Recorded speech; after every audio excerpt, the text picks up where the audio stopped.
پیارے آقا علیہ السلام اور صحابہ کرام کی تاریخ ساز قربانیاں، جن کے صدقے سے آج ہمیں ایمان کی دولت نصیب ہوئی، نہ صرف انصار و مہاجرین نے ایک تاریخ ساز کردار ادا کیا، وہاں پر صحابیات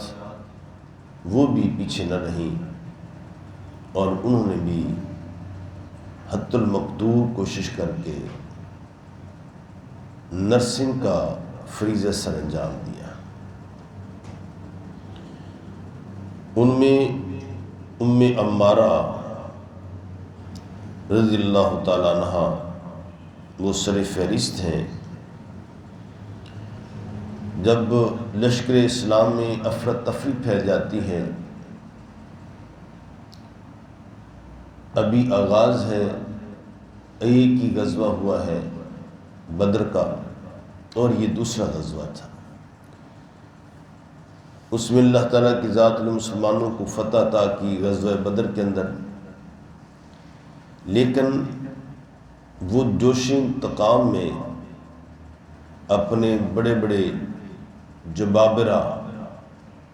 سورما جو تھے ان کا بدلہ لینے کے لیے وہ آئے تھے۔ بکھرے ہوئے تھے وہ لوگ ابو سفیان کی قیادت کے اندر۔ ظاہر ہے کہ ان کے پاس اسلحہ بھی زیادہ تھا، اور ادھر سے 700 کے مد مقابل 3000 کا لشکر تھا۔ وہ بڑے کر و فر سے آئے تھے۔ مسلمانوں کے اندر جو مشکل پیش آئی،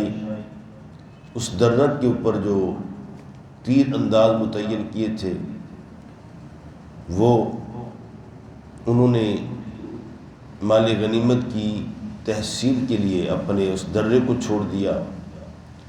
اور پیچھے سے مسلمانوں کے اوپر حملہ ہو گیا۔ سیدنا حمزہ رضی اللہ تعالیٰ عنہ وہ شہید ہو گئے، اور مصعب بن عمیر، آپ جانتے ہیں کہ ان کی شکل آقا علیہ السلام سے ملتی جلتی تھی، اور کعب بن مالک ان کو آپ صلی اللہ علیہ وسلم نے اپنے لباس پہنا دیا تھا۔ جب ان کو شہید کر دیا گیا تو عام یہ افواہ پھیل گئی کہ پیارے آقا علیہ السلام کو شہید کر دیا گیا ہے۔ اس شہادت کی وجہ سے بڑے جید صحابہ کرام، جس میں حضرت عثمان رضی اللہ تعالیٰ عنہ بھی تھے، عمر رضی اللہ تعالیٰ عنہ بھی تھے، وہ سوچے پر مجبور ہو گئے کہ جن کی خاطر ہم لڑ رہے تھے وہ شہید ہو گئے ہیں، اب ہم نے کن کے لیے جہاد کرنا ہے۔ اس وجہ سے وہ مایوسی کے عالم کے اندر کوئی پہاڑوں پہ چڑھ گئے۔ انصار جو تھے وہ اپنے رستوں کے اندر واپس ہو گئے۔ ظاہر ہے کہ 700 آدمی تھے یہ۔ اب اس عالم کے اندر جب مسلمان شہید ہو رہے تھے، سیدہ ام عمارہ رضی اللہ تعالیٰ عنہ یہ آگے بڑھ کر مشرکین مکہ کا اور کفار مکہ کا راستہ روکتی تھی۔ خبردار جو میرے نبی کریم صلی اللہ علیہ وسلم کے ارد گرد آئے۔ نبی اکرم صلی اللہ علیہ وآلہ وسلم آپ کی جانساری کو دیکھ کر بڑے خوش ہوتے تھے، اور فرماتے تھے ام عمارہ نصیبہ بنت کعب کا مقام فلاں فلاں کی جگہ پر ہے، یعنی آپ ان کے لیے دعا فرماتے تھے۔ اور جب آپ کے اوپر ایک زخم ہوتا ہے، اور اتنا زخم یعنی مندمل بھی ہو جاتا ہے، لیکن اتنا گاڑھا ہوتا ہے، گہرا ہوتا ہے کہ زخم ٹھیک ہونے کے بعد بھی اس کے نشانات باقی تھے۔ یہ کیفیت تھی آپ کی۔ ایک دن پیارے آقا علیہ السلام کی خدمت میں حاضر ہوئی، عرض کی یا رسول اللہ ادعو اللہ تعالی ان یرافقک فی الجنہ، یا رسول اللہ دعا فرمائیے کہ اللہ تعالیٰ کی ذات جنت میں مجھے آپ کی مصاحبت اور مرافقت عطا فرما دے، میں کہ آپ کی ہمسائیگی میں آ جاؤں۔ نبی اکرم صلی اللہ علیہ وسلم نے فوراً دعا فرمائی، قال اللہم اجعلہم فی رفقائی فی الجنہ، اے اللہ جتنے بھی یہ دوست غزوہ احد کے اندر ہیں، یہ یہاں پہ جتنے بھی احباب تشریف فرماتے صحابہ کرام، فرمایا کہ ان سب کو اے اللہ جس طرح آج ہم یہاں پہ بیٹھے ہیں مجھے جنت میں بھی ان کی رفاقت عطا فرما دینا، ان کو میرا رفیق بنا دیں۔ سیدہ ام عمارہ رضی اللہ تعالیٰ عرض کر لگی ما ابالی ما اصابنی من امر الدنیا، اب مجھے دنیا کی کوئی بھی مصیبت آ جائے مجھے اس کی کوئی پرواہ نہیں ہے کہ قیامت دن اللہ تعالیٰ کی ذات مجھے آقا علیہ السلام کی مصاحبت عطا فرما ڈالے گا۔ اللہ، اس میں اور بھی صحابیات ہیں، اور ان میں سب سے عظیم جو نام آتا ہے ان میں سیدہ حمنہ رضی اللہ تعالیٰ عنہ کا، سیدہ حمنہ بنت جہش ہیں، ام ایمن ہیں، یہ تمام کے تمام نبی اکرم صلی اللہ علیہ وسلم کی اور صحابہ اکرام کی زخموں کی یعنی کہ مرہم پٹی کیا کرتی تھی، اور اس کے ساتھ ساتھ وہ پانی مشکیزیں بھر بھر کر لاتی اور مجاہدین کو پلایا کرتی تھیں۔ یہ اور ان جا سیدہ خاتون جنت سیدہ فاطمہ سلام اللہ علیہ بھی اس کے اندر موجود تھی۔ اللہ اکبر۔ نبی اکرم صلی اللہ علیہ وسلم پہاڑ کی چوٹی پر، جیسے آپ جانتے ہیں کل میں نے ذکر کیا، تو قریب ہی یعنی سب سے زیادہ جو تکلیفیں اٹھائیں کہ مسلمانوں کو جب مشرکین مکہ کو جب پتہ چلا کہ آقا علیہ السلام فلاں جگہ پہ جا رہے ہیں تو فوراً ان کے دستے وہاں پہ حملہ کرتے ہیں، حملہ کرنے کے لیے آگے بڑھتے۔ نبی اکرم صلی اللہ علیہ وسلم کے 11 انصاری صحابہ کرام کا ایک دائرہ بنا ہوا تھا، وہ بھی ایک ایک کر کے شہید ہو جاتے ہیں، اور اس عالم کے اندر حضرت طلحہ رضی اللہ تعالیٰ عنہ، حضرت طلحہ رضی اللہ تعالیٰ عنہ آقا علیہ السلام کو نیچے بٹھا لیتے ہیں اور آپ آگے ایسے بیٹھ جاتے ہیں، اور جو بھی یہاں سے گزرتا آقا علیہ السلام فرماتے ہیں کہ جس کسی کے پاس وہ تیر ہے وہ حضرت طلحہ کے سامنے بچھا دے۔ سید طلحہ رضی اللہ تعالیٰ عنہ بڑے زبردست ماہر بھی تھے تیر اندازی کے، اور آقا علیہ السلام آرام فرماتے تھوڑا سا جھکے ہوئے تھے، آپ سر اٹھا کر دیکھتے کہ جنگ کی کیفیت کیا ہے، اور آپ تیر اٹھا اٹھا کر لوگوں کو مار رہتے تھے۔ تو سیدنا طلحہ رضی اللہ تعالیٰ کہتے ہیں یا نبی اللہ بِأَبِي أَنْتَ وَأُمِّي، اے اللہ کے نبی میرے ماں باپ آپ پر قربان ہوں، لا تشرف یصیبک سہم من سہام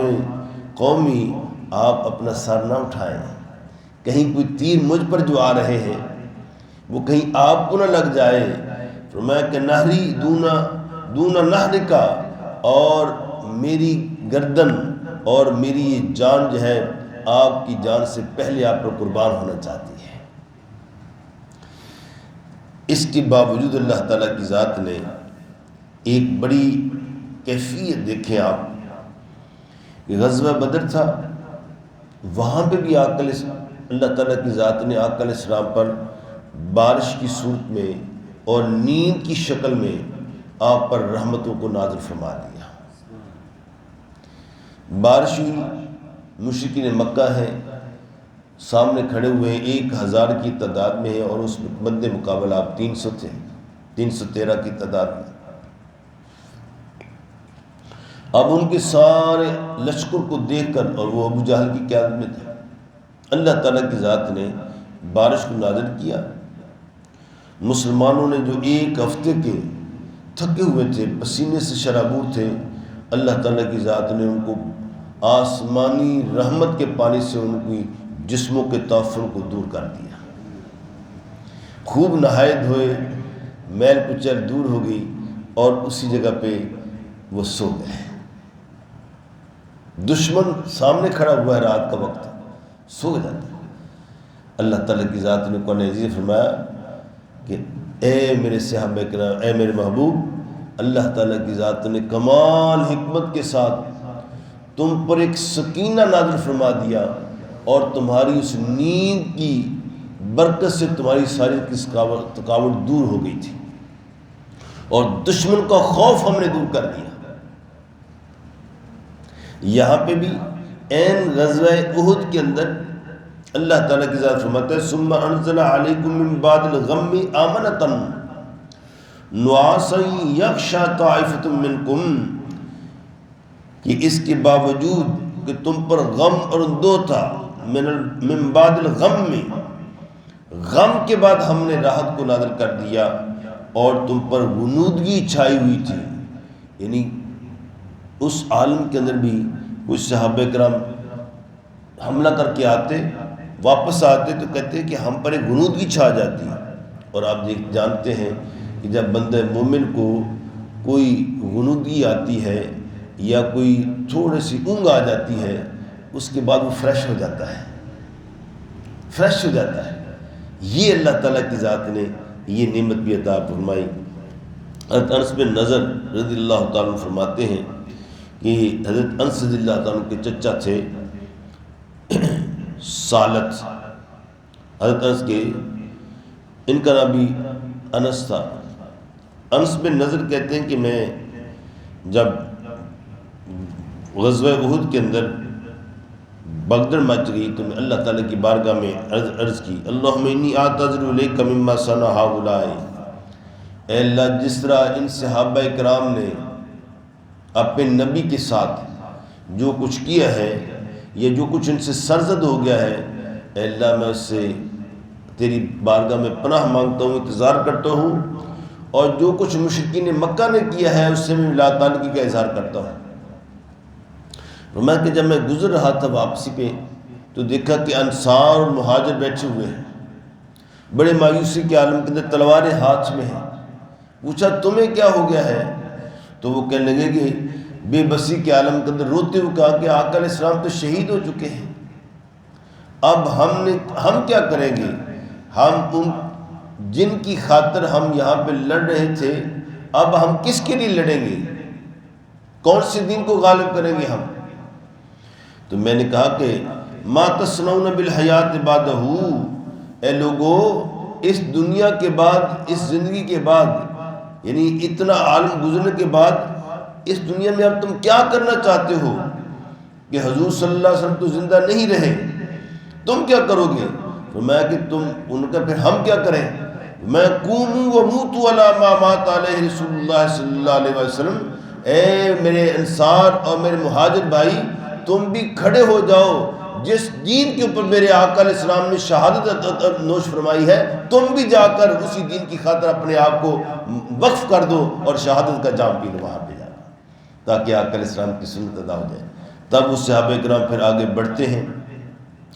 اور اللہ اکبر. حضرت سعد بن معاذ رضی اللہ تعالیٰ فرماتے ہیں جب یہ میں نے اس انس بن نضر سے یہ بات سنی، فرمایا کہ پھر وہ دشمن کو دیکھتے ہیں اور ان کے اندر گھس جاتے ہیں. واہ لریح الجنت رب انصر، کیا خوشبو آ رہی ہے جنت کی، اللہ میری مدد فرما دے. انی لاجد ریحھا من دون احد، اے اللہ سبحان اللہ میں اس احد کے پہاڑ کے اندر جنت کی خوشبو محسوس کر رہا ہوں. اور پھر وہ آگے بڑھتے ہیں. حضرت سعد بن معاذ رضی اللہ تعالیٰ عنہ اور جان بوجھ کر وہ لوگوں کے اندر مارتے جاتے ہیں، گھس جاتے ہیں اور لوگوں پر تیروں اور تلواروں اور نیزوں کے زخم مارتے ہیں اور اس عالم کے اندر وہ گر پڑتے ہیں اور اللہ تعالیٰ کی ذات ان کو جام شہادت نوش کی توفیق عطا فرما دیتا ہے. اور فرماتے ہیں کہ آپ کے جسم کے اوپر، فرماتے ہیں کہ آپ کا بھتیجا کہتا ہے کہ جسم کا کوئی ایسا حصہ نہ تھا جس پر ضربیں نہ لگی ہوئی، بلکہ یہی نہیں، سعد بن معاذ رضی اللہ تعالیٰ عنہ کا اس قوم کی اس کتنی دیدہ دلیری اور ان کی نیچ ذہنی کا اندازہ لگا سکتے ہیں کہ اس شخص کو تو رات میں ہم چھیڑیں گے جو ہمارے اتنے بڑے جتھے کے اندر اگر اکیلا گھس گیا ہے۔ اس کے جسموں کو کاٹ دیا گیا، آنکھیں نکال دی گئی، کانوں کو کاٹ دیا گیا، ہاتھوں کو کاٹ دیا گیا، اور ایک انگلی بچی تھی، ان کی بہن آ کر اب سعد بن معاذ رضی اللہ تعالیٰ عنہ کی انگلی سے شناخت لیتی کہ یہ میرا بھائی پڑا ہوا ہے، یعنی جسموں کے ٹکڑے ٹکڑے کر دیتے تھے۔ لیکن اللہ تعالیٰ کی ذات نے جو من المؤمنین رجال صدقوا وعاہدوا اللہ علیہ، اہل ایمان میں ایسے بھی جوان مرد ہیں کہ فرمایا کہ صدقوا ما عاہدوا، کہ اللہ تعالیٰ کے ساتھ جو انہوں نے وعدہ کیا تو اس کو سچا کر دیا، اور اللہ تعالیٰ کی ذات کی بارگاہ میں اپنی جان کو نذرانہ پیش کر دیا انہوں نے۔ اللہ، ایک تاریخ ساز کردار صحابہ اکرام نے مشکلوں کے باوجود، کہ موت کے سوا کو رستہ نہیں تھا، لیکن انہوں نے موت کو اختیار کر لیا اور جام شہادت کو شروا لیا۔ اللہ تعالیٰ ان کی عظمتوں کو قائم رکھتے ہوئے ہمیں بھی ایسے جذبے کے ساتھ، ایسے جوش کے ساتھ دین اسلام کو غالب کرنے اور دشمنان اسلام کو واصل جہنم کرنے کی توفیق عطا فرمائے۔ وآخر دعوانا الحمدللہ۔